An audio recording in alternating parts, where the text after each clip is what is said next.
بسم اللہ الرحمن الرحیم. خاصہ دوم تعلیم المنطق. اگلی جو ہمارے پاس بحث آ رہی ہے یا جو اگلا ہمارے پاس ٹاپک ہے وہ ہے دلالت. دیکھیں ہم لوگوں نے یہ پڑھا کہ منطق میں جو زیادہ تر بحث کی جاتی ہے وہ معانی کے ساتھ کی جاتی ہے، لیکن معانی ہمیں کب سمجھ میں آتے ہیں؟ جب لفظ معنی پر دلالت کر رہا ہوتا ہے.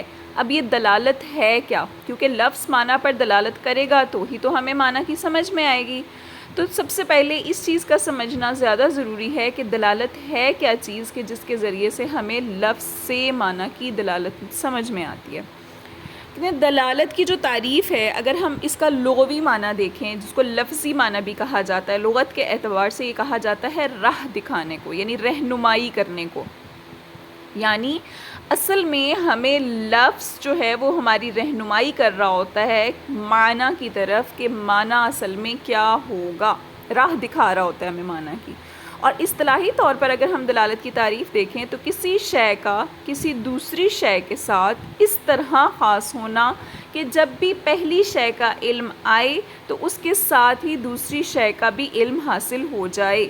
اب دیکھیں جیسے ہی لفظ کا ذکر ہوتا ہے ہمیں فوری طور پر اس کا معنی ہمارے ذہن میں حاضر ہو جاتا ہے.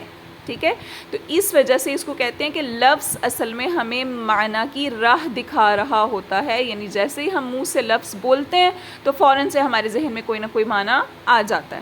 پہلی شے کو دال یعنی کہ دلالت کرنے والا یعنی لفظ جو ہوتا ہے، اور دوسری شے کو مدلول یعنی جس پر دلالت کی جا رہی ہے یعنی کہ وہ معنی وہ کہا جاتا ہے.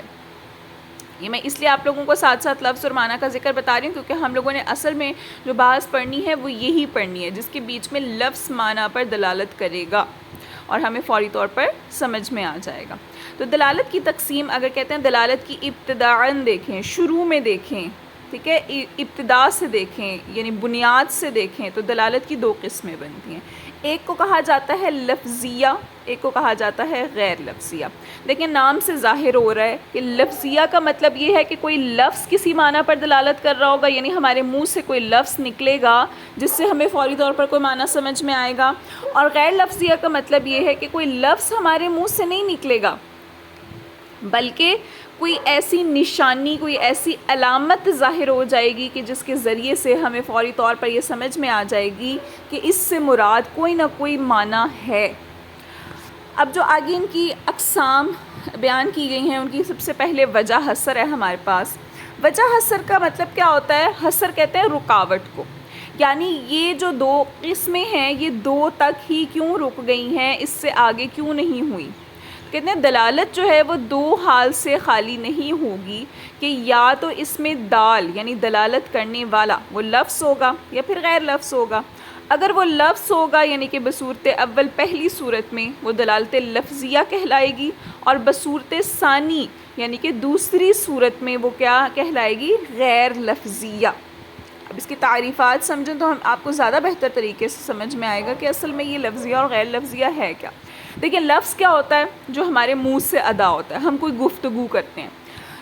اس تعریفیں پڑھنے سے پہلے اگر آپ زبانی کلامی اس بات کو سمجھیں، میں ایک بچی ہے وہ خاموش بیٹھی ہوئی ہے بالکل، ٹھیک ہے، اور اس کا جو چہرہ ہے نا وہ ایک دم سے سرخ پڑ جاتا ہے، یہ ایک دم سے پیلا پڑ جاتا ہے. تو یہ کسی نہ کسی چیز کی ہمارے سامنے نشانی ظاہر ہوئی ہے. سرخ ہو جانے کا مطلب یہ ہے کہ ایک دم سے جو ہے نا اس کے چہرے پر جو سرخی آئی ہے، ہو سکتا ہے کہ وہ شرمندہ ہو گئی ہو کسی کام سے، یا یہ بھی ہو سکتا ہے کہ وہ غصہ ہو گئی ہو. ٹھیک ہے، تو یہ معنی ہمیں مطابقت رکھتے ہیں اس چیز سے کہ ہم وہاں پر ماحول کو دیکھیں اور ہم فوری طور پر سمجھیں. اب دیکھیں اس کے منہ سے کوئی لفظ نہیں نکلا، اس نے آہ نہیں کیا، اس نے ایسے کوئی الفاظ بیان نہیں کیے، ٹھیک ہے، لیکن اس کی شکل ایسی ہو گئی، اس کے اندر ایک نشانی ایسی ظاہر ہو گئی کہ جس کے ذریعے سے ہمیں فوری طور پر سمجھ میں آ گیا. یا سمجھیں ایک بچی بیٹھی ہوئی تھی اور خاموشی سے بالکل اس کے سامنے کوئی غلط کام ہوا، اس نے منہ سے کوئی الفاظ بول کر کسی کو ڈانٹا نہیں بلکہ ایسے ہاتھ کا اشارہ کر لیا. تو یہ کیا ہے؟ ہاتھ کا اشارہ کرنا. منہ سے کوئی لفظ نہیں نکل رہا لیکن وہ اشارہ، وہ چیز، یہ نشانی اس چیز کی دلالت کر رہی ہے کہ وہ تھپڑ جو دکھا رہی ہے اس کا مطلب وہ غصہ کر رہی ہے. ٹھیک ہے، اور ایک بچی ہے وہ بیٹھی ہوئی ہے، اس کے سامنے کوئی غلط کام ہوتا تو وہ اونچی آواز میں کہتی ہے مت کرو، شور مت کرو. ایسے مت کرو، تو دیکھیں یہ اس کے منہ سے الفاظ نکلے تو یہ لفظیہ کہلائے گی، اور جہاں پر وہ ہاتھ کے اشارے سے یا منہ کے اشارے سے یعنی بولے بغیر جو ہم کسی چیز کی طرف جائیں گے تو وہ کہلائے گی غیر لفظیہ. ٹھیک ہے، تو جو اشارے ہوتے ہیں ان کا بھی کوئی نہ کوئی معنی ہوتا ہے جس سے ہمیں سمجھ میں آتی ہے، اور لفظوں کا بھی کوئی نہ کوئی معنی ہوتا ہے. دلالت لفظیہ وہ دلالت ہوتی ہے جس میں دال لفظ ہو، یعنی جو دال ہے نا، دلالت کرنے والی جو چیز ہے وہ کوئی نہ کوئی لفظ ہونا چاہیے جو ہمارے منہ سے نکلے گا. جیسے ہمارے منہ سے نکلے زید تو فوراً سمجھ میں آ جاتی ہے زید کا کوئی نہ کوئی معنی ہوگا، یعنی زید کسی نہ کسی شخص کا نام ہے. ٹھیک ہے، تو زید کی دلالت کس پر ہوتی ہے؟ ذات زید پر، یعنی اس زید نامی شخص پر. دلالت غیر لفظیہ وہ دلالت ہوتی ہے جس میں دال غیر لفظ ہو، جیسے دھوئیں کی دلالت آگ پر. دیکھیں ہم نے اپنے منہ سے یہ لفظ نہیں نکالا کہ وہاں پر دھواں موجود ہے. ہم گھر میں بیٹھے ہوئے تھے، ایک دم سے ہمیں کھڑکی سے کوئی کالی کالی سی اس طرح سے چیز جو ہے نا وہ آسمان میں اڑتی ہوئی نظر آئی، تو وہ کیا ہے؟ وہ دھواں ہے نا. فوری طور پر ذہن میں آتا ہے کہ دھواں اڑ رہا ہے تو اس کا مطلب کہیں نہ کہیں آگ لگی ہوئی ہے. تو ہم نے اپنے منہ سے کچھ نہیں بولا، ہم نے صرف دیکھا کہ ایک کالی کالی سی جو چیز ہے نا وہ آسمان میں موجود ہے، تو ہم یہاں سے کہہ دیتے ہیں کہ یہ جو کالی سی چیز نیچے سے کہیں سے اٹھ رہی ہے یہ دھواں ہے. ٹھیک ہے، تو جب ہم اس کو بول کر کہیں گے کہ دھواں تو دھواں لفظ بن جائے گا، پھر وہ معنی پر دلالت کرے گا. لیکن اگر اس دھوئیں کو ہم اپنے سامنے مشاہدہ کریں گے کہ اس طرح سے یہ ایسی جو حیت کی جو شکل ہمارے سامنے آئی ہے یہ دھواں ہوتا ہے، تو یہ کسی نہ کسی ذات پر دلالت کر رہا ہے، آگ پر یعنی دلالت کر رہا ہے. تو فوری طور پر ہمیں اس کا معنی سمجھ میں آ جاتا ہے. یعنی یوں سمجھنا ہے دلالت لفظیہ میں ہمیشہ کوئی نہ کوئی منہ سے بولے جانے والا لفظ ہوتا ہے جو کسی چیز پر دلالت کرتا ہے، اور دلالت غیر لفظیہ میں کوئی نہ کوئی ایسی نشانی ہمارے سامنے ظاہر ہو جاتی ہے جس میں ہم کچھ بولتے نہیں ہیں لیکن ہمیں فوری طور پر اس چیز کا پتہ لگ جاتا ہے کہ وہاں پر کیا ہو رہا ہے، یعنی کیا معنی اس سے مراد ہوگا. اب یہ جو دلالت لفظیہ اور دلالت غیر لفظیہ ہیں ان کی آگے پھر تین قسمیں ہوتی ہیں. ٹھیک ہے، ایک کو کہا جاتا ہے وضعیہ، ایک طبعیہ اور ایک عقلیہ. دیکھیں وضعیہ وضع سے بنا ہے، بنانا.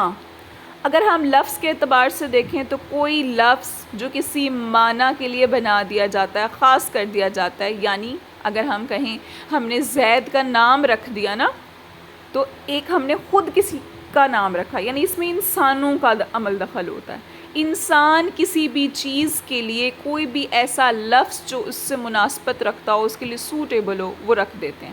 جیسے کوئی بھی بچہ پیدا ہوتا ہے اس کا تو کوئی نام رکھتے ہیں، خود رکھتے ہیں نا، خود بناتے ہیں، وضع کرتے ہیں. تو یہ جو خود بنایا جاتا ہے، وضع کیا جاتا ہے کوئی لفظ کسی معنی کے لیے، اس کو کہتے ہیں وضعیہ. اور اگر ہم غیر لفظیہ میں دیکھیں تو کوئی ایسی نشانی کسی بھی چیز کو پہچاننے کے لیے جو ہم بناتے ہیں. جیسے اگر کبھی آپ لوگ کہیں گئے ہوں کسی شہر وغیرہ میں تو کبھی آپ نے دیکھا ہو ٹریفک لائٹس جو لگی ہوئی ہوتی ہیں، دیکھی ہے نا کہ ریڈ کلر کا ایک نشان ہوتا ہے، گرین کلر کا نشان ہوتا ہے، ایک اورنج سا ہوتا ہے. ٹھیک ہے، ریڈ جب وہ نشانی جب ریڈ کلر کی لائٹ وہاں پر لگ جاتی ہے تو سارے لوگ رک جاتے ہیں. اس کا مطلب یہ ہوتا ہے اب ہم نے آگے نہیں چلنا، رک جانا ہے. جب گرین کلر کا نشان آتا ہے تو اس کا مطلب کیا ہے کہ چل پڑو. اور جب اورنج سے کلر کا نشان آتا ہے تو اس کا مطلب کیا ہے کہ ابھی تیاری کر لو، بس فوراً سے جو ہے یہ سگنل کی لائٹ کھلنے والی ہے. ٹھیک ہے، تو یہ جو نشانیاں خود بنا لی جاتی ہیں. کبھی آپ روڈ پر سے گزرے ہو تو وہاں پر نا ایک اس طرح تیر کا نشان لگا ہوا ہوتا ہے، کبھی وہ آگے کی طرف لگا ہوتا ہے، کبھی وہ دائیں کی طرف لگا ہوتا ہے، کبھی بائیں کی طرف لگا ہوتا ہے. دیکھیں وہاں کچھ لکھا ہوا نہیں ہے، ایک ایرو سا، ایک نشان سا لگا دیا کہ بھئی اس طرف جاؤ. ٹھیک ہے، لکھا ہوا نہیں ہے کہ اس طرف جانا ہے، صرف ایک نشان لگا دیتے ہیں کہ اس طرف. ٹھیک ہے، بعض اوقات کبھی آپ وہاں سے گزرنے لگیں تو وہاں پر لکھا ہوا ہوتا ہے نا، بورڈ لگا ہوا ہوتا ہے، بورڈ کے اوپر جو ہے وہ کوئی شخص یوں کر کے چل رہا ہوتا ہے. اس کا مطلب کیا ہے کہ وہاں پہ پیدل چلنے والوں کی جگہ انہوں نے بنائی گئی ہے. ٹھیک ہے، تو اس طرح سے یہ نشانیاں خود بنا لی جائیں تو وہ وضعیہ میں آ جائیں گی. طبعیہ کیا چیز ہوتی ہے کہ جس میں انسان خود کچھ نہیں بناتا بلکہ طبیعت کا اس کے اندر عمل دخل ہوتا ہے. یعنی اگر ہم لفظ کے اعتبار سے طبیعت میں دیکھیں تو کیا ہوتا ہے کہ بعض اوقات ہماری طبیعت اتنی خراب ہوتی ہے یا ہم خوف میں ہوتے ہیں یا ہم ڈر میں ہوتے ہیں تو کیا ہوتا ہے ایک دم سے ہمارے منہ سے بلا اختیار، ہمارے ارادہ نہیں ہوتا اس طرح کے وہ کام کرنے کا. ٹھیک ہے، ایک دم سے ہمارے منہ سے کوئی لفظ نکل جاتا ہے، کوئی ہمیں سوئی چبھ ہوتا ہے تو ایک دم منہ سے کیا نکلتا ہے؟ اب یہ جو کی آواز لفظ ہے نا، یہ جو ہم نے بولا لفظ تھا، یہ لفظ کسی بات پر دلالت کر رہا ہو تو اس کو کہتے ہیں طبعیہ، جس میں خود ہم کچھ نہیں بنا رہے ہوتے، بلا اختیار کوئی لفظ ہمارے منہ سے نکل جائے۔ اور اگر ہم لوگ غیر لفظیہ کے اعتبار سے دیکھیں تو جو ابھی میں نے آپ کو نشانی بتائی تھی کہ جس کے بیچ میں وہ کوئی لفظ نہیں بولے گی، بلکہ اگر اس کے سامنے کوئی غلط کام ہوا یا ایک دم سے وہ ڈر گئی تو فوراً سے اس کا چہرہ جو ہے وہ پیلا یا سرخ پڑ جاتا ہے، ٹھیک ہے، کمزوری ہو گئی تو ایک دم سے اس کا چہرہ پیلا پڑ جاتا ہے۔ بلا اختیار یہ چیزیں ہوتی ہیں، چاہے وہ نشانی ہو چاہے وہ لفظ ہو۔ بلا اختیار اگر ہمارے منہ سے لفظ نکلے گا تو وہ لفظیہ طبعیہ کہلائے گا، بلا اختیار ہمارے چہرے پر کوئی ایسی نشانی ظاہر ہو جائے گی تو وہ غیر لفظیہ طبعیہ کہلائے گا۔ پھر آ جاتا ہے عقلیہ۔ عقل جو ہے نا وہ فیصلہ کرتی ہے کہ کوئی بھی لفظ جو ہے وہ کس چیز کی طرف رہنمائی کر رہا ہے، ٹھیک ہے، اور ایک یعنی کوئی لفظ جو ہے وہ ہمیں کس چیز کی طرف لے کر جا رہا ہے۔ جیسے ہم کہتے ہیں کہ درزی، ٹھیک ہے، تو درزی جب لفظ بولا جاتا ہے تو فوری، اب درزی کسی کا نام تو نہیں ہے نا، ہم کہیں کہ یہ خاص بس یہی بندہ درزی ہے، اس کے علاوہ کوئی درزی نہیں ہو سکتا۔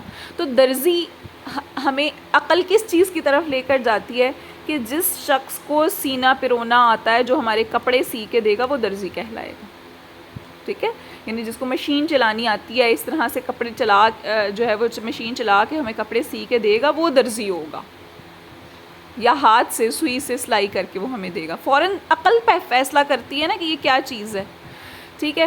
اسی طرح سے جب ہم کہتے ہیں کہ ڈاکٹر، تو فوری طور پر ہمارے ذہن میں آتا ہے کہ یار ڈاکٹر وہی ہوگا کہ جو ہمارا علاج کر سکتا ہوگا۔ تو عقل فیصلہ کرے جس کے بیچ میں کہ یہ لفظ کس معنی کے لیے بنایا گیا ہے۔ اور اگر ہم غیر لفظیہ کے اعتبار سے دیکھیں تو غیر لفظیہ کے اعتبار سے کہ کوئی بھی نشانی جو ہمارے سامنے ظاہر ہو جائے، جس نشانی کو عقل فیصلہ کرے کہ یہ کسی نہ کسی چیز، یہ کس چیز کا نشان ہے۔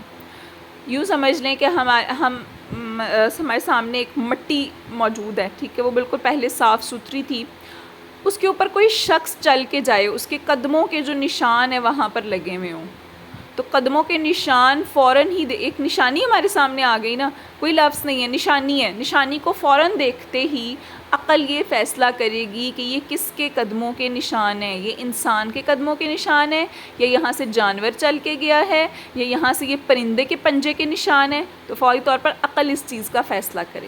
آج ہم صرف اس کی وجہ حسر پڑھ لیتے ہیں، انشاءاللہ کل جو ہے ہم اس کی تعریفات بھی پڑھیں گے اور اس کی وضاحت بھی، جو مثالیں بھی دی گئی ہیں وہ بھی انشاءاللہ کل پڑھیں گے۔ تو لفظیہ کی بھی یہی تین قسمیں، لفظیہ وضعیہ، لفظیہ طبعیہ، لفظیہ عقلیہ، اور غیر لفظیہ کی بھی یہی تین قسمیں ہیں، غیر لفظیہ وضعیہ، غیر لفظیہ طبعیہ، غیر لفظیہ عقلیہ، ٹھیک ہے۔ تو وجہ حسر کی دلالت لفظیہ یا غیر لفظیہ دو حال سے خالی نہیں ہوگی، یعنی دو حالتیں ان کے اندر پائی جائیں گی کہ اس میں وضع کا دخل ہوگا یا نہیں ہوگا، یعنی کسی نے اس کو بنایا ہے، اس نشانی یا اس لفظ کو کسی کے لیے یا نہیں۔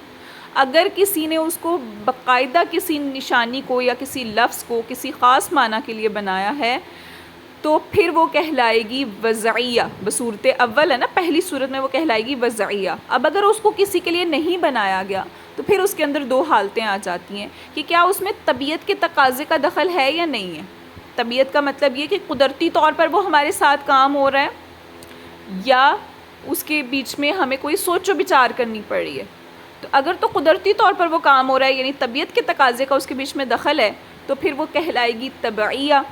اور اگر اس کے بیچ میں طبیعت کے تقاضے کو دخل نہیں ہے بلکہ غور و فکر کرنا پڑ رہا ہے تو وہ کہلائے گی عقلیہ، عقل سے بنا ہے۔ تو اس طرح دلالت کی کل 6 قسمیں ہو گئیں، لفظیہ وضعیہ، لفظیہ طبعیہ، لفظیہ عقلیہ، غیر لفظیہ وضعیہ، غیر لفظیہ طبعیہ اور غیر لفظیہ عقلیہ۔ انشاءاللہ اس کی تعریفات اور مثالیں ہم اپنے اگلے اسباق میں پڑھیں گے۔